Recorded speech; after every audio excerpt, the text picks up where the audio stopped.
عليكم ورحمة الله وبركاته. بسم الله الرحمن الرحيم. نحمده ونصلي على رسوله الكريم. Alhamdulillah. Jazakumullah khairan for joining us for Q&A.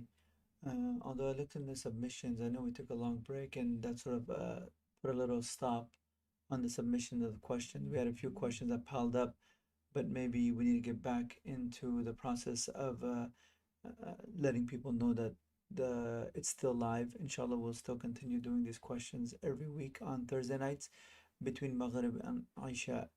And whatever question is there, you can go to mccsandiego.org and go under the tab and try to find Q&A with Imam Saif, and then you can anonymously ask any question that you like. There are a lot of youth, high schoolers, college kids that have certain questions that confuse them. It's about Islam. Usually they hear it from Islamophobes on social media or even in school. Questions are brought up that maybe they don't have the answers to, and don't feel that those questions are too controversial to ask. You're more than free to ask those questions so that we can get answers for them and remove the doubt. And not only that it might cause doubt, but just that feeling that you don't have an answer for it if somebody else asks you about that same question, to remove that, build that confidence to be able to speak about Islam with confidence. So don't worry about anything for now. We're in the beginning stages of learning everything about Islam that we do want, and whatever questions are there, you can ask. Now, when it comes to questions, when in the time of the Prophet ﷺ, we see the Quran deals with questions differently. Some questions it gives the answers exactly the way they're asked, um, and it's giving, like, for example, there's different practices at that time. There's the Quraysh and the Arabic traditions, what they would practice and what their understanding of topics and issues were. And then there's the people of the book, the Christians and the Jews, and if there's anybody else as well too. So that's why when they ask questions, they want to know what is Islam's perspective. And when I say Islam, I mean with the Quran and Sunnah. Obviously, Islam is started with Adam alayhi salam. Submitting to the will of Allah subhanahu wa ta'ala, but they ask these questions because they wanted to know if they're doing something wrong or if they're doing something right. So the questions would be asked so they know the straight path that they need to act on.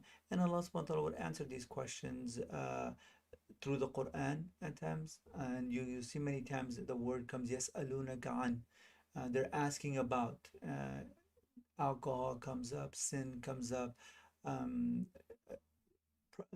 all kinds of things, issues, physiological things that women have to deal with, and pregnancy, divorce, everything else that's there, social aspects of Islam. And Allah subhanahu wa ta'ala would answer those because those are needed, and there should be no doubt on how to act on it, and people should understand the answers to it. Other times there are people that would, there are questions that are asked, and rather than answering that question directly, it's more directed to the correct answer. For example, I can think of one example in the Quran. It's as it says, يَسْأَلُونَكَ مَاذَا يُنْفِقُونَ, and they ask what should they spend. And then Allah subhanahu wa ta'ala tells them by not telling them what they should spend, because they're thinking, well, should I spend in give sadaqah? Should I spend gold? Should I spend silver, clothing, food? What should I spend to be considered sadaqah or to be considered charity? In which Allah subhanahu wa ta'ala doesn't reply with what they should spend, but rather who they should spend it on. قُلْ مَا أَنفَقْتُم مِّنْ خَيْرٍ فَلِلْوَالِدَيْنِ وَالْأَقْرَبِينَ, till the end of the ayah, where it says that whatever you spend, spend it on your close relatives, your parents, and such, the poor people, and it goes on listing the people who they should spend upon.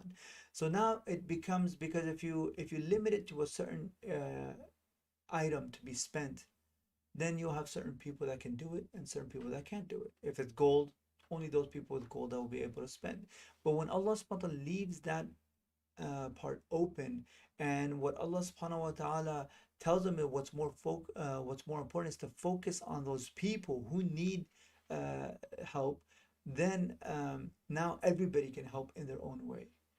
And some people can spend money and give to people that are needed or institutions that need it. Some people can provide services. Some people can provide food, clothing, shelter, whatever you do, it's considered as spending for the sake of Allah subhanahu wa ta'ala when you spend it on those that are needed, that need that help. So even in a hadith it says whatever has a liver, like even if it's an animal, giving water to an animal, or watering plants, taking care of plants so that it can continue to benefit mankind by either giving them shade or fruits or such. All of that is considered sadaqah. So Allah subhanahu wa ta'ala will deal with those questions differently. And then there's also, because there's a group that rejected the Prophet sallallahu alaihi wasallam, what they would ask about is not questions to understand, but questions to either ridicule or questions to reject. And and obviously sometimes they would ask for certain miracles, but the Prophet ﷺ, rather than ask fulfilling their question, like they would say, make this valley of gold, make this mountain into gold, or bring angels from the sky with a note that says, you know, you are the messenger of Allah, and they would ask for these things. Now the sunnah of fulfilling such a request means that if they disbelieve after that, because if they got the miracle exactly the way they asked for it, and if they don't believe after that, then the punishment will come. And that's why the Prophet ﷺ, rather than fulfilling those requests, actually bore that hardship on themselves of them ridiculing, saying that you can't do it. So see, your Lord can't do it. But the Prophet ﷺ obviously knows Allah subhanahu wa ta'ala can do it, but for their sake, and that they can have a longer period to understand what the Prophet ﷺ is trying to teach them, and they can ultimately come to understand who Allah subhanahu wa ta'ala is the correct way. And majority of them did. Majority of them that made such claims that I will never believe in you. I don't care if I'm the last person in Quraysh. I don't care if you go up in the sky and bring four angels with the witnesses, all with a certificate signed by Allah subhanahu wa ta'ala, and such. Even the ones that, like Hind radiallahu anha, who assassinated his uncle Hamza radiallahu anhu, all these different people from the Quraysh, they ultimately came into the fold of Islam because the Prophet sallallahu alaihi wasallam took that hardship upon himself and made sure that they had that long period. Because a lot of them came into the fold of Islam towards the end of the Prophet sallallahu alaihi wasallam's time in Medina and Mecca. So in Fath Makkah, a lot of them came into the fold of Islam. Abu Sufyan and his wife Hind radiallahu anhuma, as well as other ones came afterwards even too. The son of Abu Jahl came into the fold of Islam after Fath Makkah. So there were a lot of people that, a lot of Sahaba that became Muslims because the Prophet sallallahu alaihi wasallam didn't fulfill didn't give them that chance to get that dua, or give them that dua that they were asking for, but really to reject and to ridicule. Some of them even saw miracle things without asking for it, like Abu Jahl in numerous narrations, he saw angels, but it wasn't enough to make him believe. Because when somebody wants to believe, every single verse in the Quran actually points towards faith. When somebody doesn't want to believe, every single verse in the Quran will turn them away from faith. So that's why it's so important that you go into it with an open mind, saying, "Okay, Ya Allah, if show me guidance," and then Allah subhanahu wa ta'ala will show you guidance. It's not that Allah subhanahu wa ta'ala has a limited amount of guidance that He can only give it to certain people. He'll give it to whomever He wants it, and as long as the people of faith make effort for that as well too. With the Prophet ﷺ and his companions, they did that, and because of that, they such people that claim that they will never believe ultimately came into the fold of Islam. So there's that type of question as well too, that before that they would ridicule the Prophet ﷺ. Wa alaikum assalam wa rahmatullahi wa barakatuh. Can't read the chat, it's kind of small, but I'm kind of far from it right now. I didn't set it up to be somewhat big.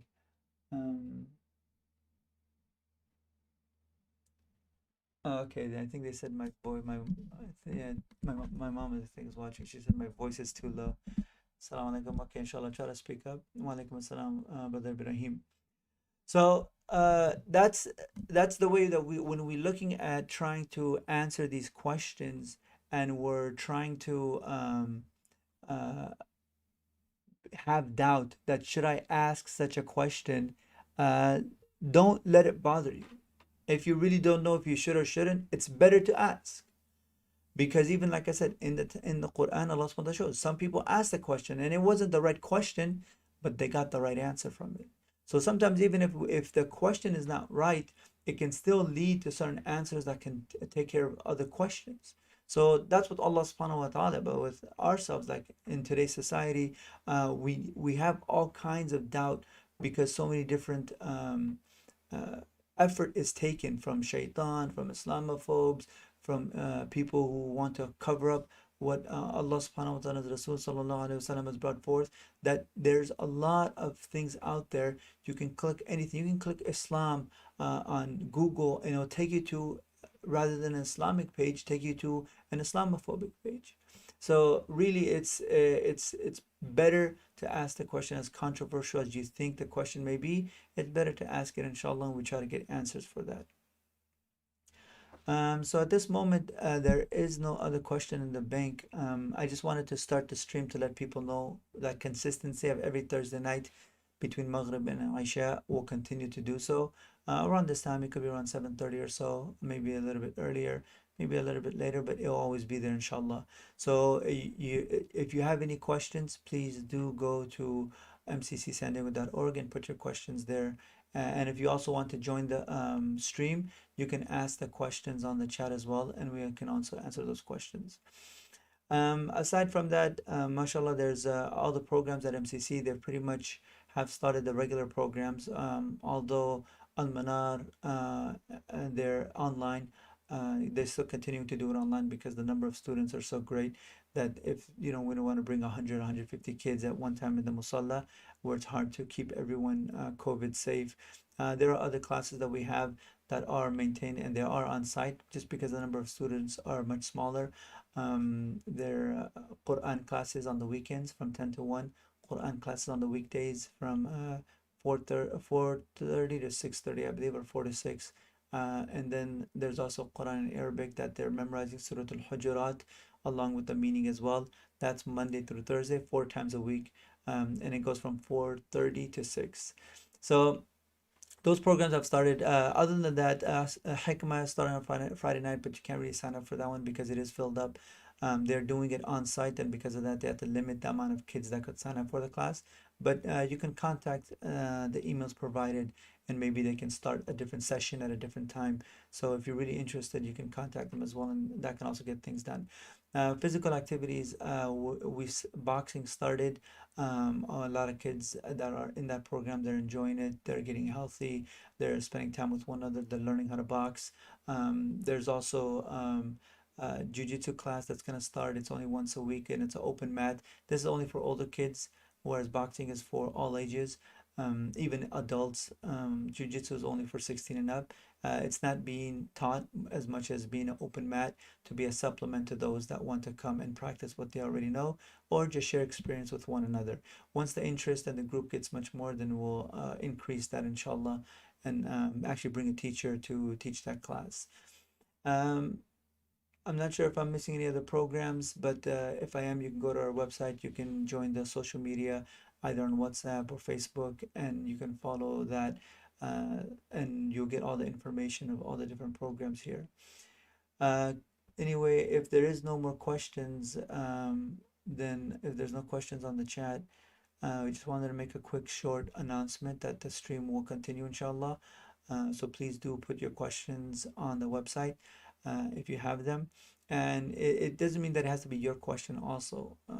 If it's something that the family is trying to figure out, because, a lot of times our kids, the door to asking questions is shut. We need to open that door up, and this is a chance that I'm giving everyone to come and ask those questions that they don't want to hear, or that they don't want to answer to their children about Islam. And it could be controversial, or it could be that you don't know the answer. So you can come as a family and ask that question and listen to the answer on Thursday nights to help build understanding. And if the answer needs another question, then by all means ask another questions to clarify further, inshallah. So Jazakumullah khairan. May Allah subhanahu wa ta'ala bless all of us.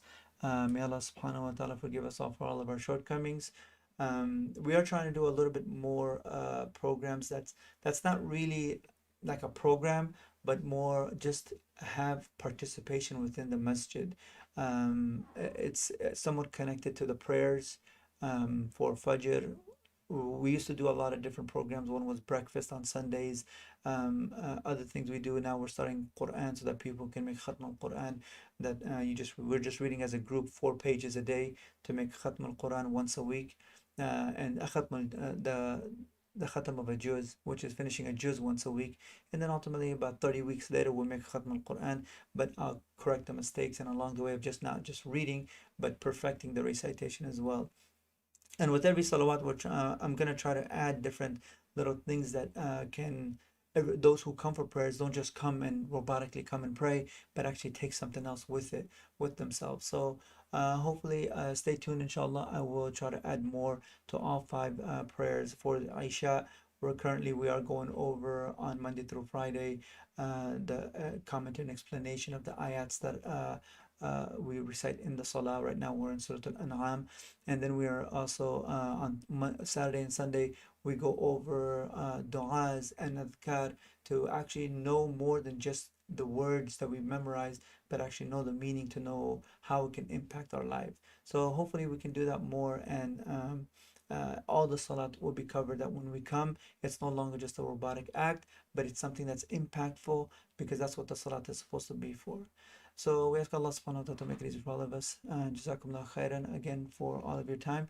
May Allah subhanahu wa ta'ala reward everyone. Assalamu alaikum wa rahmatullahi wa barakatuh.